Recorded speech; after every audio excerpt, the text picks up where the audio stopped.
করছে। Cultural establishment বলতে আমরা বাংলাদেশে যেটাকে বুঝি এটা হচ্ছে প্রো ইন্ডিয়ান একটা এস্টাবলিশমেন্ট, যারা এস্টাবলিশমেন্ট কলকাতার ভাষায় কথা বলতে ভালোবাসে, রাইট, এক্স্যাক্টলি, কলকাতার ভাষায় কথা বলতে পছন্দ করে, ক্ষমতার কাছাকাছি থাকতে চায়, কিছুটা ইসলামোফোবিক এবং সমাজে এন্টি ইসলামিক সিমটমগুলো করতে চায়, শাহবাগী বর্গটা। এখন এই শাহবাগী বর্গটা এখন আওয়ামী লীগ তো নাই, তো তারা একটা ভ্যাকুয়ামের মধ্যে পড়ে গেছে। কিন্তু এই ভ্যাকুয়ামটা তারা ফিল আপ করতেছে কীভাবে? তারা বিএনপির কাছাকাছি হওয়ার চেষ্টা করতেছে কালচারাল জায়গায় গিয়ে।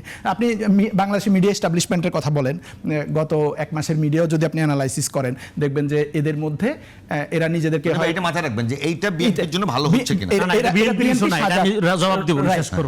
এরা বিএনপি সাজার চেষ্টা করতেছে, তারেক রহমানের কাছে যাওয়ার চেষ্টা করতেছে, এবং যেই ল্যাঙ্গুয়েজে তারা হাসিনাকে পূজা করতো সেম ল্যাঙ্গুয়েজে তারা ট্রাই করছে তারেক রহমানকে পূজা করতে। আমি বলছি না তারেক রহমান সেটা গ্রহণ করছেন বা করছেন না। ধরেন সেদিন একজন বিশাল একটা কিছু গিফট করছেন তারেক রহমানকে, একটা বোর্ড বাঁধিয়ে যেখানে তারেক রহমানের লম্বা একটা ছবি আছে কোনো একটা পত্রিকার পক্ষ থেকে। তো এগুলো হচ্ছে কি ওই মিডিয়াগুলোর পক্ষ থেকে আগের মতো করে যে তারেক রহমানকে পূজা করে যদি তারা ক্ষমতার কাছাকাছি থাকতে চায়, এবং সেম ন্যারেটিভ তারা বিএনপিকে গ্রহণ করার জন্য বিভিন্নভাবে প্রণোদনা দিচ্ছে অথবা উস্কানি দিচ্ছে যে হ্যাঁ তোমাকে আবার একই পোলারাইজেশনে যাইতে হবে, যে মুক্তিযুদ্ধের পক্ষ বিপক্ষ জামাত বা ইসলামী জঙ্গি তালেবানি হোয়াট এভার এই ধরনের ল্যাঙ্গুয়েজ ইউজ করে।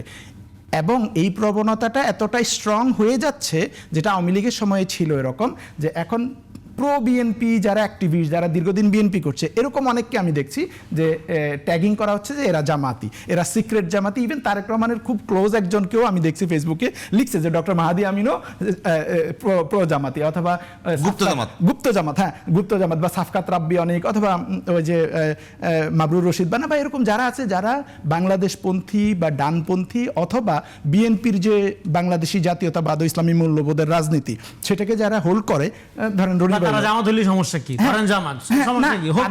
তাদেরকে মানে বিএনপির মধ্যে এটা করা মানে কি, যে বিএনপিকে বলা যে এদেরকে সাইডলাইন করে দাও, এদের গাইডেড সাইডলাইন করবেন, এটা যদি তারেক রহমান বুঝেন তাহলে তো definitely Tarique Rahman on track আছেন। আমি চাই এটা যদি না হয় তাহলে এরা আওয়ামী লীগকে ডুবাইছে। রনি ভাইকে আমি যেটা বলি যে এরা এই গ্রুপটাই আওয়ামী লীগকে ডুবাইছে, এবং এমনভাবে ডুবাইছে এই যে মুক্তিযুদ্ধের পক্ষ বিপক্ষ রাজাকার বা জঙ্গি এটা বলে।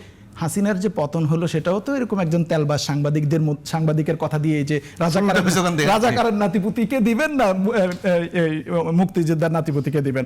তো এই যে তেলবাজি করতে করতে যদি এটা একটা লিমিট ক্রস করে যায় বা পোলারাইজেশনের জায়গাটায় যদি আবার যায় পক্ষ বিপক্ষ, তাহলে এটার পরিণতিটা আওয়ামী লীগের মতো হয়ে যেতে পারে। এবং বাংলাদেশে সেম জিনিসটা এই বাংলাদেশে কেন কেউ মনে করতেছে, কিন্তু কেউ কেন মনে করতেছে যে বিএনপি প্রো ইন্ডিয়ান হয়ে যাচ্ছে কিনা, এটা আসলে বিএনপির পলিসি দেখে আমার মনে হয় না এটা হয়েছে। এটা হয়েছে যে কালচারাল এস্টাবলিশমেন্ট যাদেরকে তারা চিনে প্রো ইন্ডিয়ান হিসেবে, তারা বিএনপির কাছে আসতেছে, এখন বিএনপির ঘনিষ্ঠ মিত্র হচ্ছে, তখন মানুষ মনে করতেছে ও আচ্ছা আওয়ামী লীগ তো সেম প্রসেসের মধ্যে দিয়ে গিয়েছিল। তো এইটা আমার মনে হয়, কারণ বিএনপির এখন পর্যন্ত কোনো পলিসি দিয়ে কেউ দেখাতে পারবে না যে সে প্রো ইন্ডিয়ান পলিসি নিচ্ছে, কিন্তু বিএনপির ঘাড়ে যেহেতু তারা শহর হওয়ার চেষ্টা করতেছে, ওদেরকে দেখে মানুষ মনে করতেছে ওরা যেদিকে যায় সেদিকে ইন্ডিয়া থাকে, ওরা যেদিকে যায় সেদিকে আওয়ামী লীগ থাকে।